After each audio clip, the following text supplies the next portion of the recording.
Hey folks, this is the Fighting Nerd and his co-host Jolly Roger, having freshly returned from raiding in the Spanish Main.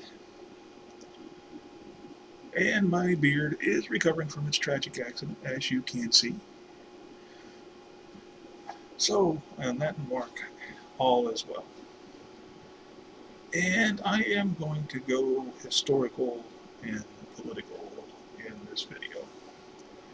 And anybody who started watching this video is about probably 9 out of 10 of them, if there are that many watching, just shut it off.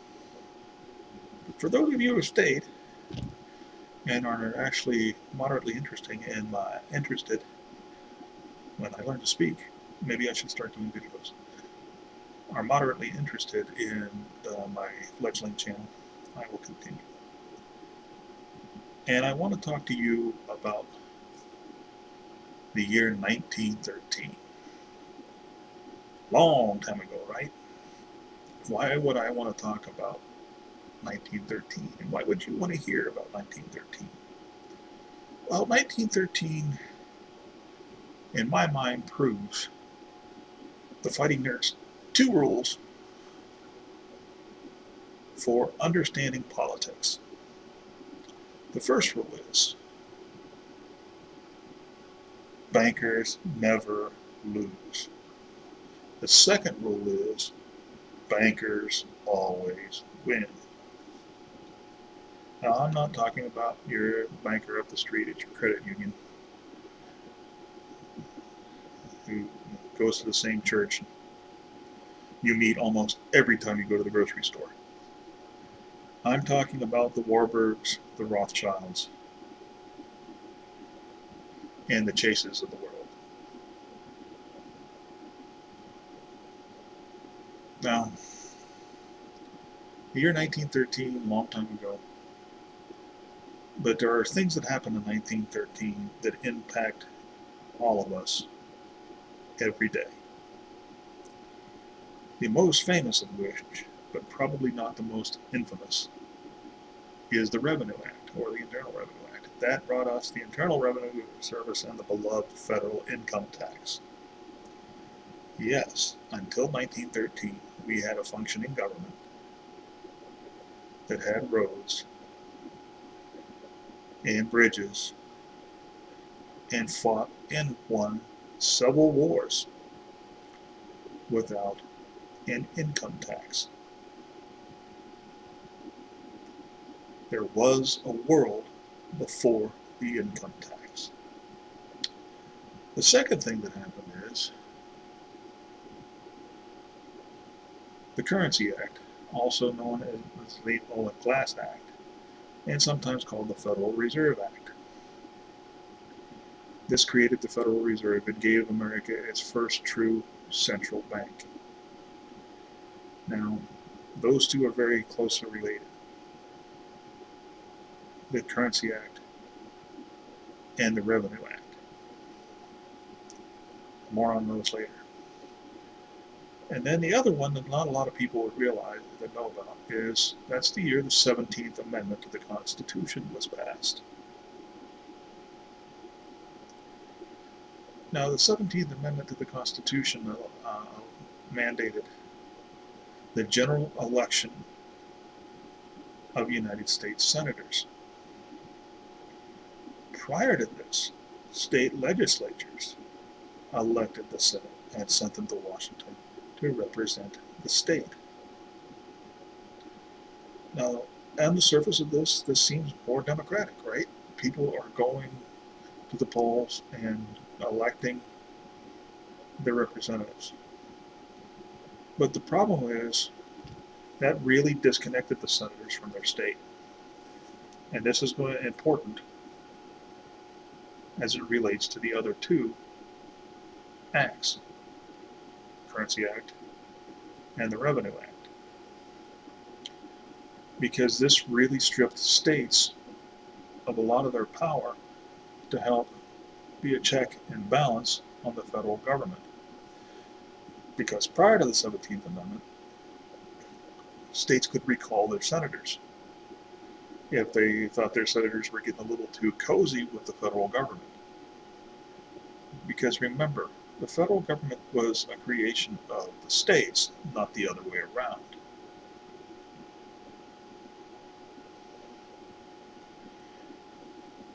So, if that wasn't the final nail in the 10th Amendment and states' rights, it was certainly a nail in that particular coffin. And then you have the Currency Act, or the Federal Reserve Act. Now, there are videos and books that go into the Federal Reserve in great detail. I'm going to link to a documentary that does a pretty good job of explaining that. And I don't want to get too far into the details of the Federal Reserve. But the two things you have to know about the Federal Reserve is it's not a federal agency. It is a conglomeration of privately owned banks. And the Federal Reserve's Board of Governors is made up of bankers. And even though it is a requirement of law that the Federal Reserve Chairman testify before Congress periodically, it's really, when they show up, it's really a courtesy, because the federal government can't compel the Fed to do anything. The Federal Reserve is effectively above the law. You can go easily in the archives of C-SPAN and see several Fed members admit it. You can go on YouTube and see them admitting it to Congress. Paulson was particularly arrogant about it. Right? Now, the Federal Reserve has tremendous power over our everyday lives. They control money. They control how much money is available and at what interest rate. And through that, they control what the prices are. These people aren't elected. They are appointed. Yes, they are appointed by the president, but once that's done, they're on their own.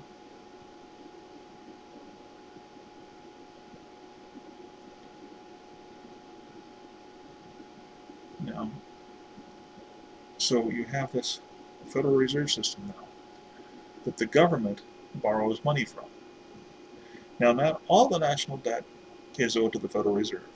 There's a big chunk of it is, but there's also a big chunk that goes to foreign governments, who incidentally also have central banks, much like the Federal Reserve, that are very intertwined.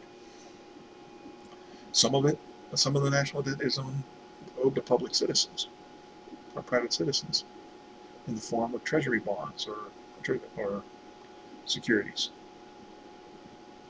And some of it is owned by other institutions. And the government, and this is kind of bizarre, but the federal government actually owes itself money too, because when they need money for one thing, they will go into, when one agency needs money that they don't have, they can actually go in and borrow money from another agency that allegedly they have to pay back to that agency. So that's figured into the debt too. But the point is, they have this Fed that is what they call the banker of last resort, the lender of last resort. Lender of last resort. I love that term. Because if the government needs money, they borrow it from the Fed. That's their go-to. And if the banks need money, they borrow it from the Fed, or they borrow it from other banks that are part of the Fed system.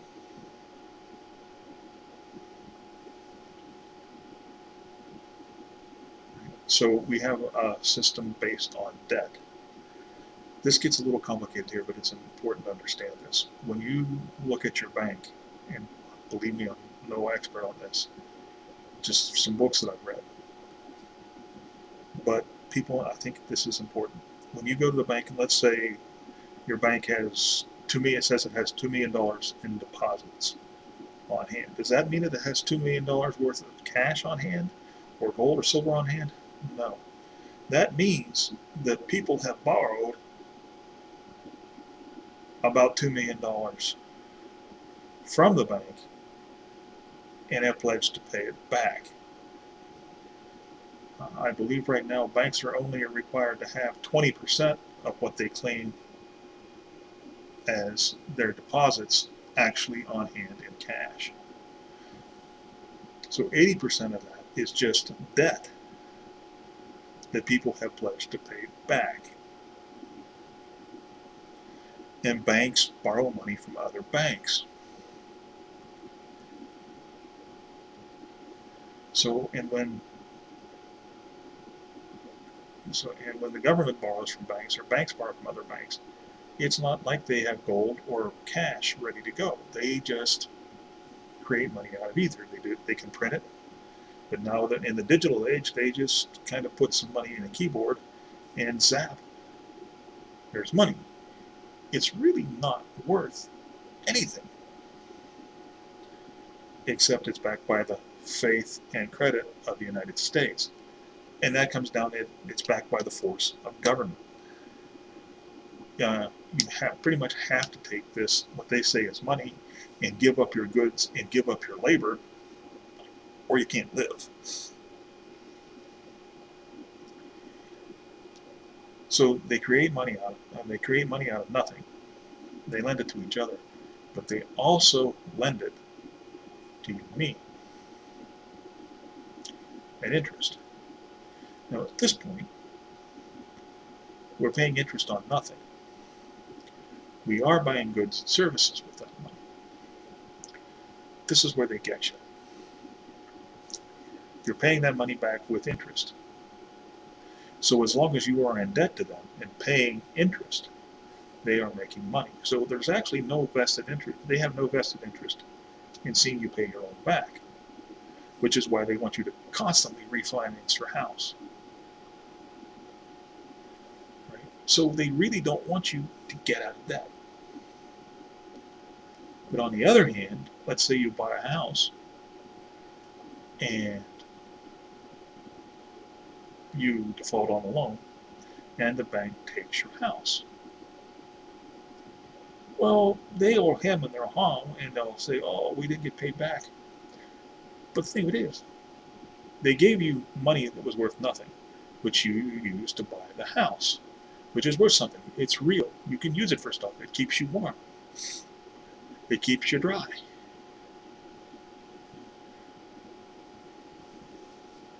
You can store all your other stuff in it. It has intrinsic value. So if you default on your loan and they take your house back, you have been paying them with nothing that you were paid for with your labor, which does have intrinsic value. Right? They get the house, which they will sell to someone else who will borrow a whole bunch of worthless money and pay interest on that worthless money. And they will use that interest to lend to other people who will get loans to buy other stuff, which eventually the bank will inherit. Because sooner or later that house is going to be, or that car is going to be bought by somebody that can't pay it back. And then they're going to get something that is really worth something real, for something that is unreal. That's a pretty good scam, right? And then you have the income tax. These laws were passed in the same year, remember? So the income tax comes along. The government taxes your income, which is supposed to be a physical representation of your labor. You make $10 an hour. Supposedly you're doing something for that hour, right? Which you go out and buy real goods with.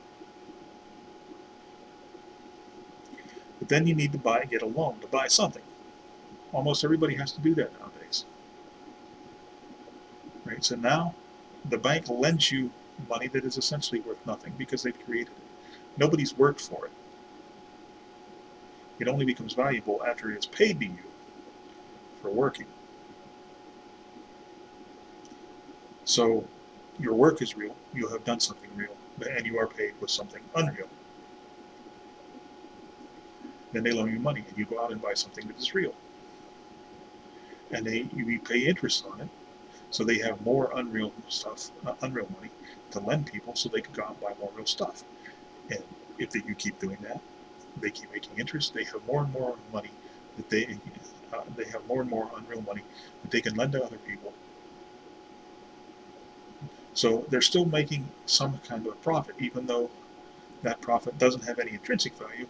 It has value because the government says it does, and the government have people with guns that say this money is worth something. And if you default on your loan, they take the truck, they take the town, they take the house. Then they get something that they have that is real. Now somebody else is going to get a loan, buy the house, buy the truck, and the whole thing starts over again. And then now they have money to lend to the federal government when the federal government wants to go to war, when the federal government wants to do just about anything. Paint Lawrence Welk's house. Pay somebody that calls themselves an artist to encase an American flag in a jar of urine. Well, the federal government can endow that person with this money that they borrow from the Federal Reserve. And now, thanks to the income tax in 1913, they have an unlimited ability to confiscate wealth from the American people so they can pay the loans to the banks.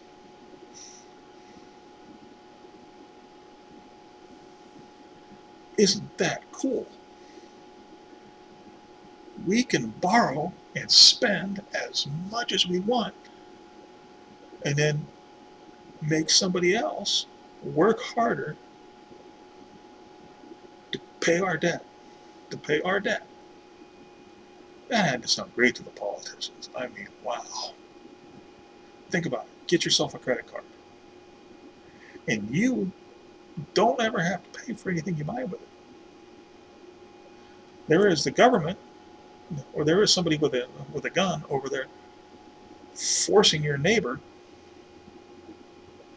to work to pay off your credit card. That's the Federal Reserve System, and that's the American income tax system. And it's like that in most other Western countries that have a central bank. And then you have banks that loan this money out to anybody. And in 2008 they were literally almost lending it out to anybody. Go out and buy this car and this gazillion-dollar SUV or whatever. Here's the money. Here's the loan. Pretty much knowing they can never get paid back by those people. But hey, if they do manage to pay us back, great. We've got more fake money we've got more worthless money to lend other people. And if they can't pay for the SUV, we'll confiscate it and we'll lend somebody else money to buy it. They don't lose. And if they're doing this and they're not making enough money from these other loans, because the SUV is old now, they're not lending as much money as they did when it was new. And all this collapses, and enough people don't pay it back. No problem. It's Federal Reserve. We'll just borrow money from a bank in the Federal Reserve System, or go right to the Federal Reserve System, or go right to the Federal Reserve and borrow that money. Can't lose. And if the Federal Reserve needs more money, well, hey, they'll just get the government to confiscate more wealth from people. See, folks, see what this is? They have people working like dogs, or oxen, or whatever beast of burden that you want, or domesticated animal you wish, for money that is actually in itself worth nothing, only given value by the labor that it takes to earn it. It is exchanged for actual goods that have intrinsic value. And the larger goods are lent out. And with the large goods, you have to borrow more of this useless money, this worthless money, to get the goods. If you can't pay for them, they take them, they resell them, they make money. If you can't, if you can make your loan payments, they make money on the interest, and that's all good. And if they do get into trouble, just squeeze more money out of the taxpayers, and the Federal Reserve will handle it.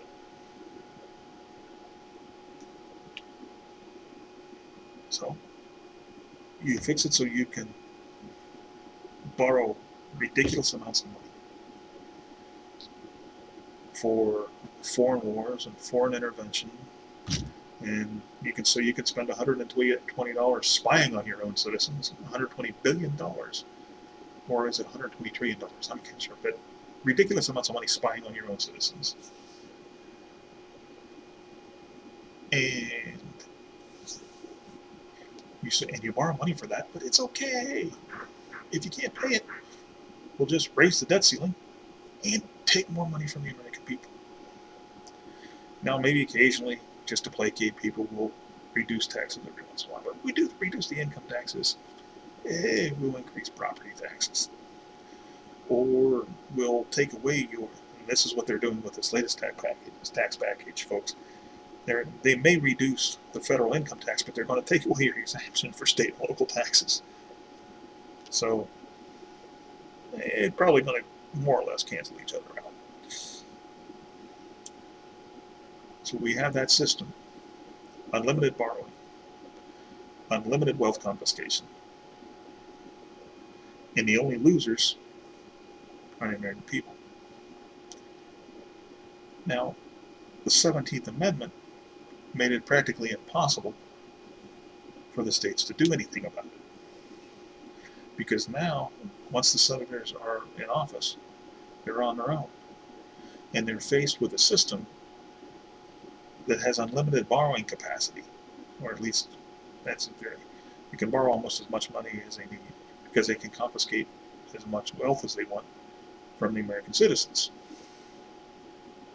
So then they start thinking, well,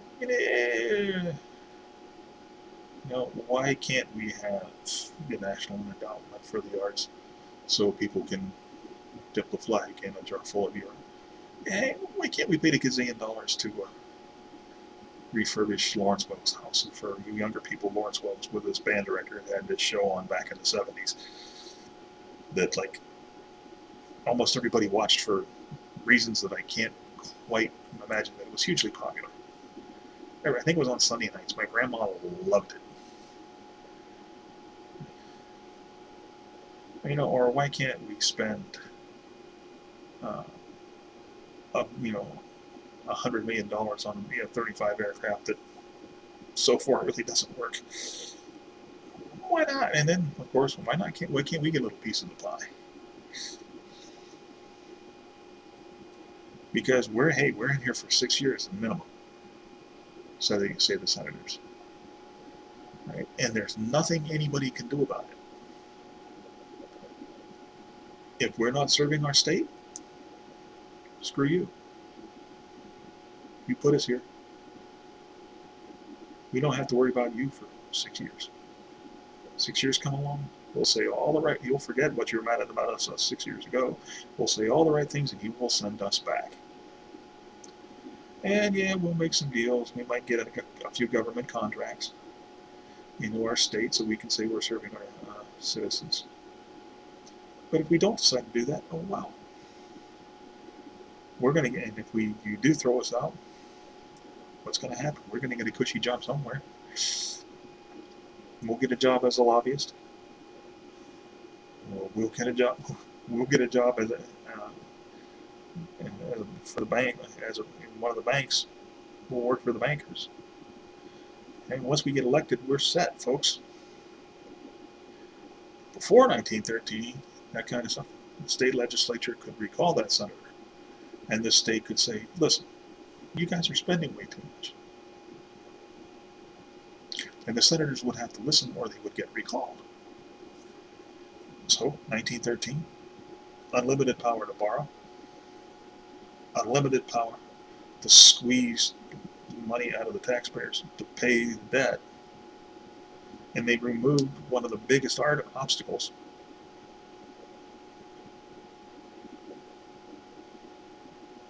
to that process. They took out the best way to redress that. All in 1913.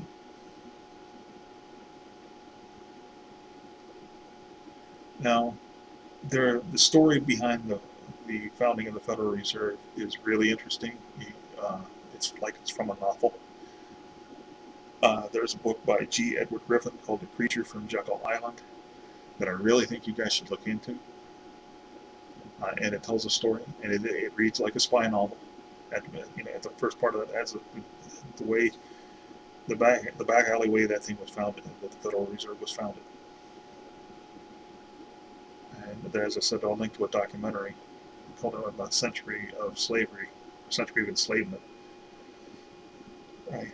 And but the whole thing is, those three acts are linked, and then they were passed in the same year for a reason. Now you can say, well, it's a conspiracy theory if you want to, but I don't think anybody can really look at those acts, and they were being passed 1, 2, 3 in the same year, that there wasn't at least somebody in the banking industry colluding with government. I don't want to call it conspiracy, let's call it collusion. That's the big catchword, Russian collusion today, right? Let's call it collusion. They colluded with that to set up a system that would essentially relegate most of the country to a type of slavery, and would slowly incrementally impoverish people. And you look at the history of our standard of living. Now, it went up and down as the wars and everything like that. But you look at our standard of living now, compared to what it was in the 50s. Right now, the Federal Reserve has only been around since 1913, a little over 100 years. But its impact is becoming more and more and more. It's killing us.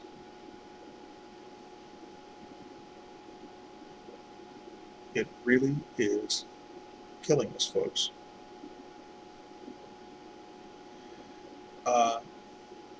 Just look at it this way. 1913, the Federal Reserve was created to stabilize the banking system, so we didn't have runs like the Panic of 1909. 1909 or 1907? 1907. Right? It was designed to prevent depressions, prevent recessions.